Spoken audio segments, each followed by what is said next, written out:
Hey everyone, it's been quite some time now, hasn't it? I'm gonna do another book review because what else is new here on this channel besides book reviews?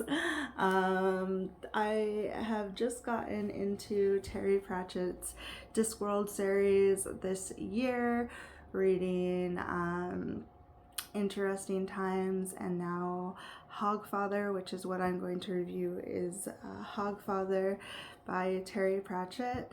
And a lot of these Discworld series books can be read as standalones, and I feel like Hogfather is one good example of a standalone. And there are like categories within the Discworld series. Like there's some that are like just about certain characters, and there's some like that revolve around a certain subject or landmass or whatever. So you can read them all in order, or you can read them based on like the subcategories. And I think after reading Hogfather, I really want to do the ones that are about death, and I think there's about 5 of them, and I think Hogfather's number 4, if I'm not mistaken. It can get confusing because there are so many. And it was a really great read, I must say. I did enjoy it. It is a perfect holiday book, so if you are into reading based on like what the season is or what the holidays are, that is a good place to, or a good one to read. So yeah. So without spoilers, The Hogfather is basically a book about what if death had to take over for Santa Claus, which is called the Hogfather in this Discworld series. Hogfather is our Santa Claus type character, but it fits into this specific world specifically. Now, I'm oversimplifying it by a lot because there is like a wide cast of characters. So, like, if I were to say there was like a main character, I wouldn't, because there are just so many characters that are very important to the role.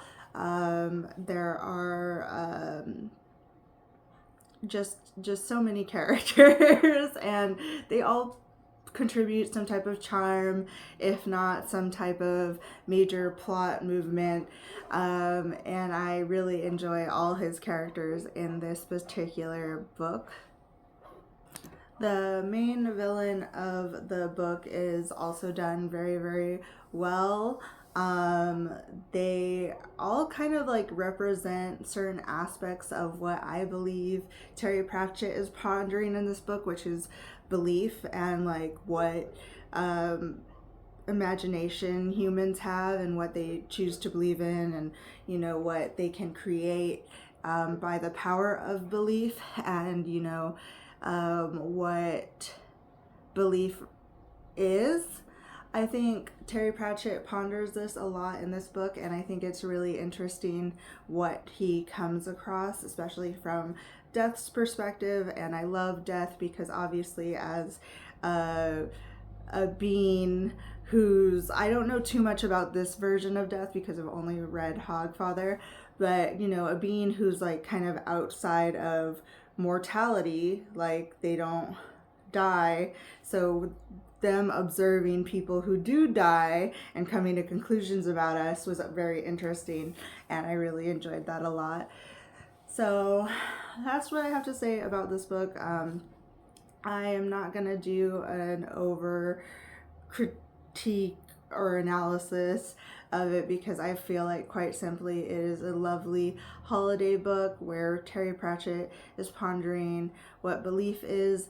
All the characters are charming and fun, and I would love to revisit them, so I hope to get into the Death series for a little bit and then maybe see where I branch out from there, because I read Interesting Times, and I didn't care for some of the characters so much. I don't know if it's because I needed to read more from that character and I just started at an awkward spot. But the Hogfather is not like that. The Hogfather is easy for you to pick up and do a little standalone read. I don't have the physical copy to flip through or whatnot because I did a audio read on Audible and it was very fun. I think it was done very, very well as well. So if you're into audiobooks, I would check out the version that Audible has available because it is very, very good and well done. I think so. Because I'm pretty sure it's based on like UK, like that's what the inspiration for it is like UK writers, and therefore the characters kind of reflect more of UK values and customs and stuff. You might feel a little disconnected from it if you're American like me. I think I was able to get into it quite well despite noticing some like cultural differences. But yeah, I think there's also a movie based on Hogfather, which is what made me um, pick up the book because I only started watching it like halfway or maybe most of the way through, and so I was like, this is really interesting, what is this? And I like googled it and I was like, oh my god, it's Terry Pratchett, like what the fuck. And so I was like, I'm gonna read it because this was a very wild seeming movie. And so I was like, it must be a wild book. And I had read Good Omens, which is a Neil Gaiman Terry Pratchett collab, and I loved it. So yeah, that's my review of Hogfather without any spoilers or without going into it too much. I do like to go more into depth in the comments with people who have like, you know, notes they want to make or questions they have and want to ask me. I'll gladly get into it with you guys in the comments. So see you guys later. Bye.